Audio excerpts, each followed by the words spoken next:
আসসালামু আলাইকুম রহমতুল্লাহি অবরকাতুহু। সম্মানিত দর্শক, আমাদের রাজনীতির আদু ভাই জনাব ডক্টর মোহাম্মদ ইউনূস তিনি সাম্প্রতিক সময় ফ্রান্স গিয়েছেন। সত্য মিথ্যা জানি না, বাট আমরা যেটা শুনেছি যে তিনি ফ্রান্সের বেশ বড় মাপের একজন ব্যবসায়ী, তার সেখানে বিশাল বিনিয়োগ রয়েছে এবং ইউরোপের অন্যান্য দেশগুলোর বাইরে তিনি ফ্রান্সে স্বাচ্ছন্দ্য বোধ করেন। তিনি সর্বশেষ বাংলাদেশে যে এসেছেন ক্ষমতায়, মূলত ফ্রান্স থেকে এসেছেন। তিনি যে টুকটাক চিকিৎসা করেন সেটা তিনি ফ্রান্সেই করেন। ফ্রান্সের একটা বিরাট কোম্পানি আছে ড্যানন, এরা ওই দই তৈরি করে। তো এরকম ড্যাননের সঙ্গে একটা জয়েন্ট ভেঞ্চার কোম্পানি তিনি বাংলাদেশে করেছিলেন অনেক আগে, যেখানে ওই জমানাতে ডক্টর মোহাম্মদ ইউনূস 800 crore, ও মাই গড, এখন হয়তো যে সময়তে তিনি 800 কোটি টাকা বিনিয়োগ করে গ্রামীণ ড্যানন এই দইয়ের কারখানা প্রতিষ্ঠা করেছিলেন, সেটা এখনকার জামানাতে মিনিমাম 2000 কোটি টাকা হবে। সেই ব্যবসাটা লাটে উঠছে।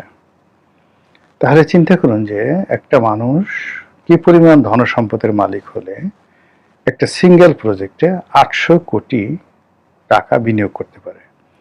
আবার ধরুন এইবার তিনি রাষ্ট্র ক্ষমতায় এসে তার 600 কোটি টাকার কর ছিল, এই 600 কোটি টাকার কর তিনি মকুব করে নিয়েছেন। অন্যদিকে গ্রামীণ ফোনে তার যে শেয়ার, তো গ্রামীণ ফোনে তার যে শেয়ার অনুযায়ী তার যে লভ্যাংশ, সেই লভ্যাংশ হিসেবে গ্রামীণ ফোন থেকে এই লভ্যাংশ হিসেবে 1200 কোটি টাকা তিনি নিয়ে নিয়েছেন এই রাষ্ট্র ক্ষমতাকে ব্যবহার করে। এখন গ্রামীণ ফোনের একটা বিরাট অংশের মালিক ডক্টর মোহাম্মদ ইউনূসের যে প্রতিষ্ঠান গ্রামীণ টেলিকম, আর অন্য অংশের মালিক হলো টেলিনর কোম্পানি, নরওয়ের যে কোম্পানি, সেই মূল কোম্পানি, মাদার কোম্পানি টেলিনর। তো এই যে টেলিনর কোম্পানিটি আবার বাংলাদেশে কি করেছে, এই গ্রামীণ ফোনকে পাবলিক লিমিটেড কোম্পানি করেছে। তো পাবলিক লিমিটেড কোম্পানি হিসেবে শেয়ার মার্কেটের অবস্থা ভালো না হওয়ার কারণে তারা যারা শেয়ার হোল্ডার রয়েছে, বাজার থেকে যারা শেয়ার কিনেছে গ্রামীণ ফোনের শেয়ার, তাদেরকে পর্যাপ্ত যাকে বলা হয় ডিভিডেন্ড, অর্থাৎ তারা যে লাভ করেছে সেই লাভ তারা দিতে পারছে না, বিকজ এটা প্রফিটেবল নয়। দ্বিতীয় যে সমস্যা সেটা হলো তাদের সঙ্গে বিআরটি এর একটা ঝামেলা আছে। বিআরটি এর তরঙ্গ বরাদ্দ নিয়ে, কল ড্রপ নিয়ে এবং অন্যান্য ট্যারিফ নিয়ে ভীষণ ঝামেলা। বিআরটি আনুমানিক প্রায় 6000 কোটি টাকা সেখানে গ্রামীণ ফোনের কাছে তারা দাবি করছে। দীর্ঘদিন ধরে এটা নিয়ে মামলা চলছে, মোকদ্দমা চলছে। তো বিআরটি যেটা বলছে যে এই কোম্পানিটি অসৎ, এদের চরিত্র ভালো না, এরা সরকারকে ট্যাক্স ফাঁকি দেয়। কাজী আদালতের নির্দেশে বলা হচ্ছিল যে এই কোম্পানি মানে গ্রামীণ ফোন যতদিন না পর্যন্ত তার যারা শেয়ার হোল্ডার আছে, যারা বাজার থেকে শেয়ার মার্কেটে গ্রামীণ ফোনকে বিশ্বাস করে, রাষ্ট্রকে বিশ্বাস করে শেয়ার কিনেছে, তাদের ডিভিডেন্ড না দিচ্ছে, যতদিন পর্যন্ত তারা বিআরটি এর এই যে 6000 কোটি টাকা, এটা কম বেশি হতে পারে, জাস্ট আমি একটা ফিগার বললাম, এই টাকাটা পরিশোধ না করছে, ততদিন পর্যন্ত এটার লভ্যাংশ হিসাব করে এটার লাভ যা আসে এটা যারা মূল মালিক, মেজর শেয়ার হোল্ডার, তারা তাদের ডিভিডেন্ড নিতে পারবে না। তো সেই অনুযায়ী ডক্টর মোহাম্মদ ইউনূসের যে শেয়ার আছে, সেই শেয়ারের এগেনস্টে যে 1200 কোটি টাকা ছিল, সেই টাকাটা ওখানে ফ্রিজ করা ছিল। উনি ক্ষমতা গ্রহণ করার সাথে সাথে সেই 1200 কোটি টাকা নিয়ে নিয়েছেন, কোনো আইনের তোয়াক্কা নেই। অথচ এই 1200 কোটি টাকা দেওয়ার আগে অন্যান্য সমস্যাগুলো সমাধান করার কথা ছিল। এটা পেপার পত্রিকা আসছে হালকাভাবে, কিন্তু যেহেতু তার ক্ষমতা ছিল, মবের ভয়ে তখন কেউ কথা বলেনি, যদিও আমি ওই সময়টাতে যথাসম্ভব কথা বলেছি। এইরকম একজন মানুষ যার বয়স এখন 86, 87, 88 বছর, এরকম, একে আমি রাজনীতির আদু ভাই বললাম। আদু ভাই বললাম এই কারণে যে অনেক আগের থেকে তার রাজনীতির প্রতি মানে তিনি আকর্ষণ তার ছিল, বা তিনি আকৃষ্ট ছিলেন।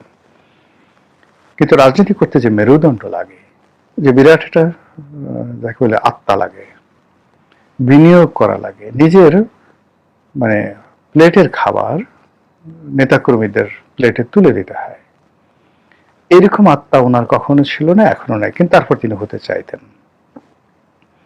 আর এরকম চরিত্রের যারা মানুষ, তারা করে কি, কারো জুতা চাটে, কারো পা চাটে। আমাদের এই গতানুগতিক রাজনীতিতে ধরুন মন্ত্রী হওয়ার দরকার, এমপি হওয়ার দরকার, কিন্তু ওরকম যোগ্যতা নাই। এই জন্য হয় কি, দলের যিনি প্রধান, শেখ হাসিনা হন, তারেক জিয়া হন, খালেদা জিয়া হন, তাদের পা চাটতেই হবে, জুতো চাটতে হবে, ঝাড়ু দিতে হবে। এই কাজগুলো অনেকে করে কাঙ্ক্ষিত মাকামে পৌঁছে যান। ডক্টর মোহাম্মদ ইউনূস এই কাজটি বাংলাদেশে না করে সারা দুনিয়াতে তারা এই কাজটি তিনি করেছেন। করে সামহাউ মার্কিন ডিপ স্টেট হোক, অন্যভাবে হোক, যেভাবে হোক, তিনি ম্যানেজ করে বাংলাদেশের প্রধানমন্ত্রীর পদটি প্রধান উপদেষ্টা রূপে তিনি অলঙ্কৃত করেছেন একেবারে বুড়ো বয়সে। এই জন্য আমি তাকে রাজনীতির আদু ভাই বলি বা বললাম। এর আগে আমি তাকে দাদু ভাই ঠাদু ভাই বলেছি। দাদার মানে আমার দাদা জীবিত থাকলে হয়তো দাদা 100 বছর হয়ে গেছে, কিন্তু আমার বাবার সাথে তিনি অনেক সিনিয়র, এই জন্য তাকে দাদা ভাই হিসেবে আমি বলার চেষ্টা করলাম। আমার ছোট দাদার মতো তার হয়তো বয়স। তো এই বয়সে তিনি রাজনীতি করলেন। রাজনীতিতে এসে তার সারা জীবনের যে অর্জন সেটি হারালেন। মানুষ এখন তাকে বিশ্বাস করে না, তাকে ঘৃণা করে, তাকে দুই চোখে দেখতে পারে না। এবং সারা বাংলাদেশের বহু মানুষ টকবগে টকবগে ফুটছে কখন দাদু ভাইকে একটু আদর করবে, কখন আদু ভাইকে একটু যত্ন করবে, কখন তার যারা কিচেন ক্যাবিনেট যে লোকজন আছেন তারা কি মরিচ দিয়ে এই দেশ জাতিকে রন্ধন করেছেন, কি মশলা দিয়ে তারা এই জাতিকে কাবাব বানিয়েছেন, এই জিনিসগুলো জনগণ এখন জানতে চায়। হন্যে হয়ে মানুষ খুঁজছে কিচেন ক্যাবিনেটে কি হতো, কারা কারা এই কিচেন ক্যাবিনেটের সদস্য ছিল এবং ওখানে আসলে কি হতো। এবং এই লোকগুলো যে আমেরিকা দালাল হয়ে গেল, বা এই লোক যে মার্কিন ডিপ স্টেটের এজেন্ট হয়ে গেল, স্বার্থ কি ছিল, তারা কি পেয়েছে, আর তারা সেই প্রাপ্তির বিনিময়ে এই দেশের কতটা সর্বনাশ করেছে, এগুলো নিয়ে এখন মানুষ চুলচেরা হিসাব করছে, বিশ্লেষণ করছে। প্রায় প্রতিদিনই ডক্টর মোহাম্মদ ইউনূসের বিরুদ্ধে ক্ষোভ বাড়ছে, জনরোষ বাড়ছে। এটা উল্কাপিণ্ডের মতো বাংলার আকাশে বাতাসে ঘুরে বেড়াচ্ছে।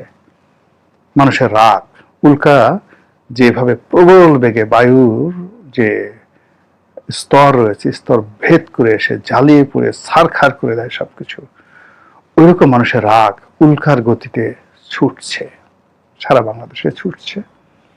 এবং দাদু ভাই, আদু ভাই এবং তার যারা কিচেন ক্যাবিনেট, তাদের লোকজনের অন্যায় এবং অবিচার খুঁজছে, ছুটছে এবং খুঁজছে।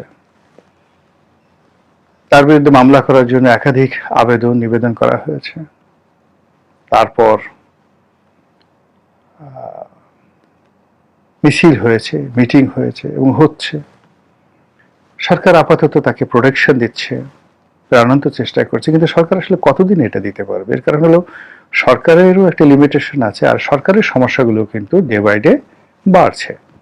সরকার যে খুব সাধ্য হাতে তুলে দিচ্ছে তা নয়। এখন এই যে আমেরিকার সঙ্গে যে গোলামি চুক্তি হয়েছে, এই জন্য সবাই বলছে যে এখানে ডক্টর ইউনূস সরকার, এনসিপি, তারপর জামাত একেবারে মায়ের পেটের ভাইয়ের মতো কাঁধে কাঁধ মিলিয়ে, গলায় গলা মিলিয়ে, একে অপরের সঙ্গে জড়াজড়ি করে পুরো এই চুক্তিটি তারা করেছে। জামাত অবশ্য বলার চেষ্টা করছে আমরা করিনি, আমরা জানি না, কিচ্ছু জানি না, কিন্তু এনসিপি এখন পর্যন্ত তেমন কিছু বলেনি। অন্যদিকে ডক্টর মোহাম্মদ ইউনূস তো তার বলার কোনো ভাষা নেই, আর তারেক রহমান সাহেবও কিচ্ছু বলেননি।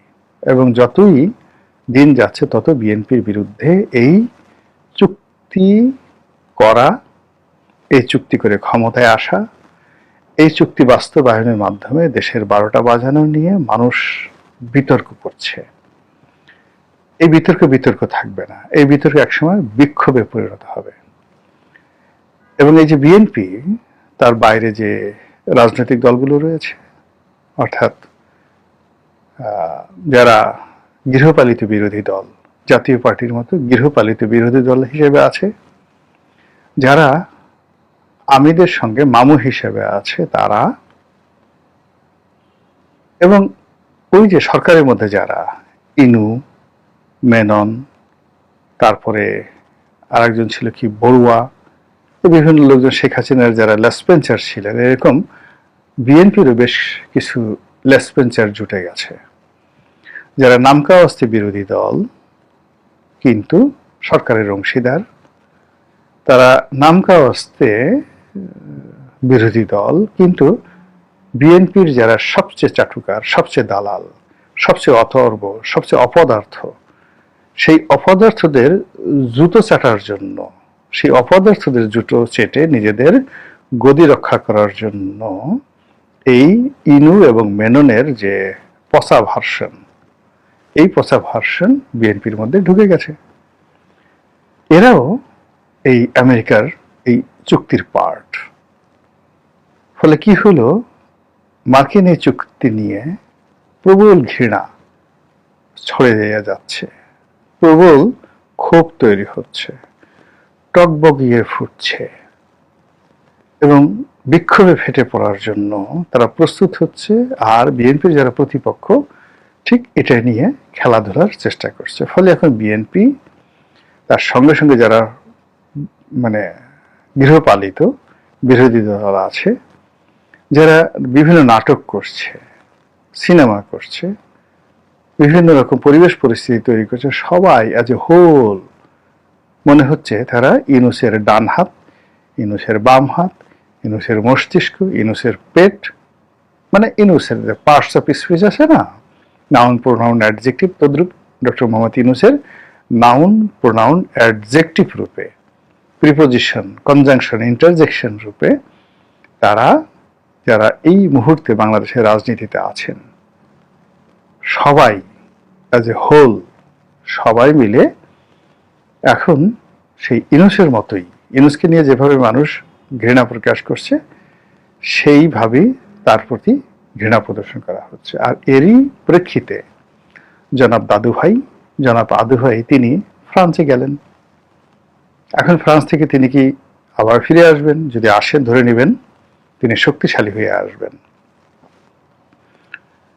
এবং আপনার আমার কপালে আরো বড় বড় মার্কিন চুক্তি আছে, আরো বড় বড় ডোনাল্ড ট্রাম্পের মহিষের গুঁতো আমাদের কপালে আছে। আর যদি তিনি না আসেন, তাহলে চিন্তা করবেন যে এই যে একটা মেরুকরণ হলো, মার্কিন ডিপ স্টেটের একটা মেরুকরণ হলো, এই মেরুকরণটা টিকবে না। সেক্ষেত্রে আমরা দুর্ভোগের মধ্যে পড়ে যাব। থার্ডলি হলো, এই যে ওনার যে সকল লেসপেন্সার যারা ছিলেন এবং এখনো আছেন, তারা প্রতিটি লোক যে যেখানে আছেন, প্রত্যেকটা লোক জনরোষের শিকার হবেন এবং মব কাকে বলে, কত প্রকার এবং কি কি তারা হাড়ে হাড়ে টের পাবেন।